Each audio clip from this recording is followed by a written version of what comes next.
Assalamualaikum warahmatullahi wabarakatuh. Di sini saya Husain Ali Ridar dengan NIM S1A024134 dari kelas B. Saya akan mempresentasikan hasil penelitian dan makal saya tentang kasus putusan petun nomor 4 garis miring G garis miring 2025 garis petun titik PJM melalui perspektif hukum administrasi negara. Presentasi ini ditujukan agar melihat bagaimana sebuah keputusan pejabat tata usaha negara dapat dinyatakan batal demi hukum akibat cacat prosedur. Selanjutnya ada bahwa kita mulai dari latar belakang dari mana sebagai negara hukum yang menempatkan hukum sebagai penyelenggaraan pemerintahan di setiap penyelenggaraan pemerintahan. Hal ini berarti setiap tindakan pejabat publik harus memiliki legitimasi dan tidak boleh dilakukan secara semena-mena, yaitu sesuai dengan asas legalitas yang mana tidak ada tindakan pada dasar hukum. Dikarenakan hukum berfungsi sebagai penjamin kepastian, keadilan, dan perlindungan bagi masyarakat dari potensi penyalahgunaan wewenang oleh pemerintah. Sengketa tata usaha negara seringkali muncul ketika ada perbedaan antara apa yang seharusnya dilakukan menurut aturan hukum dengan apa yang terjadi di lapangan. Inilah yang menjadi dasar lahirnya peradilan tata usaha negara sebagai benteng perlindungan bagi masyarakat.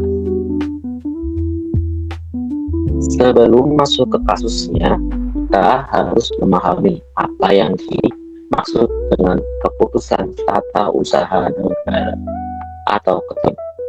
Keputusan tata usaha negara atau KUTN berdasarkan UU nomor 5 tahun 1986, sebuah keputusan dianggap sebagai objek sengketa jika memiliki karakteristik tertentu. Pertama, mulai dari penetapan tertulis, dikarenakan bukan sekedar lisan dan memiliki wujud fisik. Kedua, dikeluarkan oleh badan atau pejabat petun. Tiga, isinya bersifat konkret, individual, dan terakhir bersifat final. Artinya keputusan tersebut sudah definitif dan secara langsung menimbulkan akibat hukum bagi seseorang atau badan hukum perdata tertentu.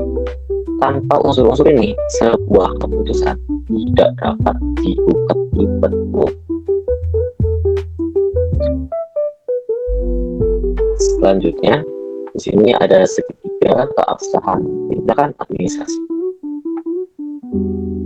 Dalam hukum administrasi negara, sahnya suatu tindakan pemerintah itu diatur oleh 3 aspek utama.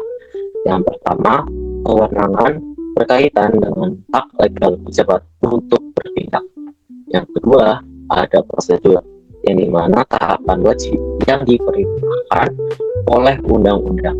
Yang terakhir, ada substansi, yaitu isi keputusannya harus rasional dan sesuai fakta.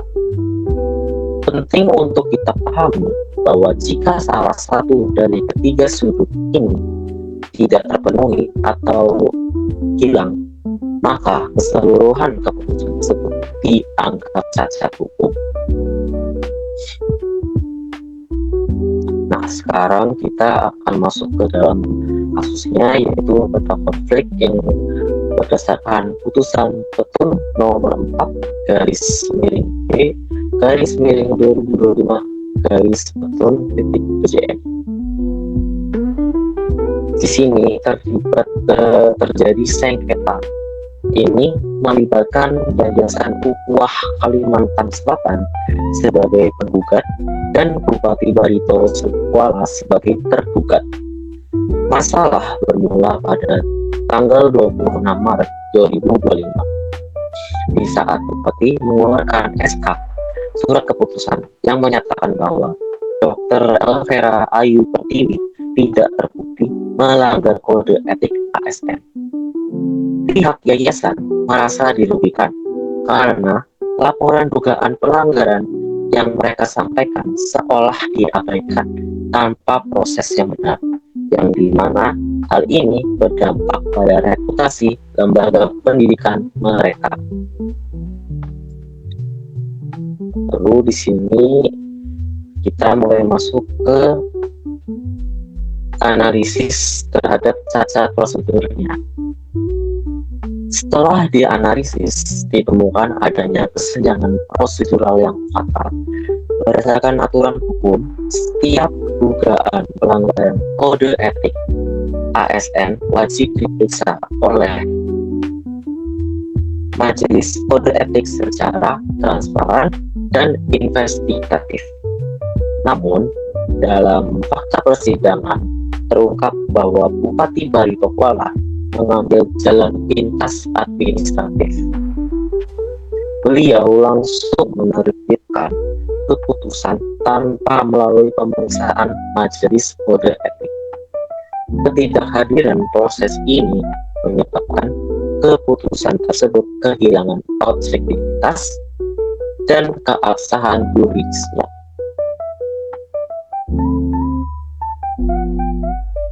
Tindakan ini juga melanggar asas-asas umum pemerintahan yang baik atau AUPB. Pertama, ada asas kecermatan, yaitu bupati dianggap tidak cermat karena mengambil kesimpulan secara prematur tanpa analisis menyeluruh dari instansi terkait. Yang kedua, itu ada asas kepastian hukum. Mengambil keputusan di luar prosedur berlaku menciptakan ketidakteraturan dan ketidakadilan bagi pelapor. Seperti yang dikemukakan oleh Filipus Hudson, yang dimana pelanggaran terhadap prosedur administrasi adalah alasan kuat bagi pengadilan untuk membatalkan suatu keputusan.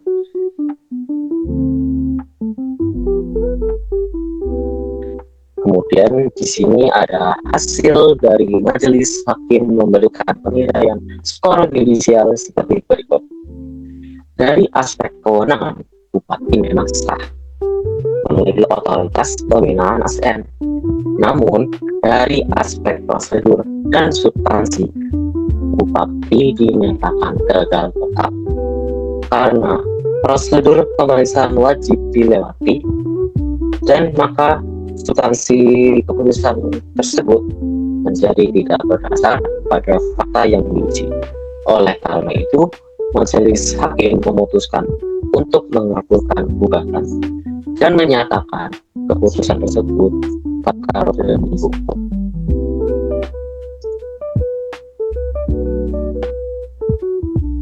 Kesimpulan besarnya adalah kewenangan bukanlah sebuah cek kosong. Memiliki otoritas 100% tidak memberi hak bagi pejabat untuk mengabaikan tahapan hukum. Jika prosedur dikompromikan, keadilan akan mati. Prosedur bukan sekedar formalitas, melainkan instrumen untuk menjaga objektivitas pemerintah. Sebagai penutup, saya akan menyarankan 3 solusi atau saran untuk terhadap kasus putusan ini, yang dimana ada 3, yaitu kepatuhan prosedural yang ketat, yakni pemerintahan daerah wajib memastikan setiap tahun diterbitkan melalui tahapan baku sesuai peraturan tanpa jalan pintas. Yang kedua, ada transparansi investigasi, meningkatkan transparansi dalam proses pemeriksaan laporan masyarakat untuk mencegah kecurigaan penyalahgunaan wewenang. Yang terakhir, ada penguatan kelembagaan, memperkuat independensi fungsi majelis kode etik agar setiap laporan diperiksa objektif sebelum keputusan final diambil. Demikian dari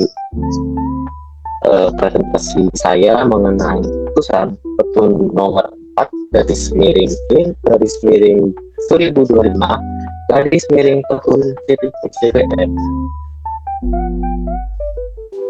Semoga bermanfaat dan teman-teman paham. Jika teman-teman ada yang paham atau ingin ada yang ditanyakan, bisa di kolom komentar.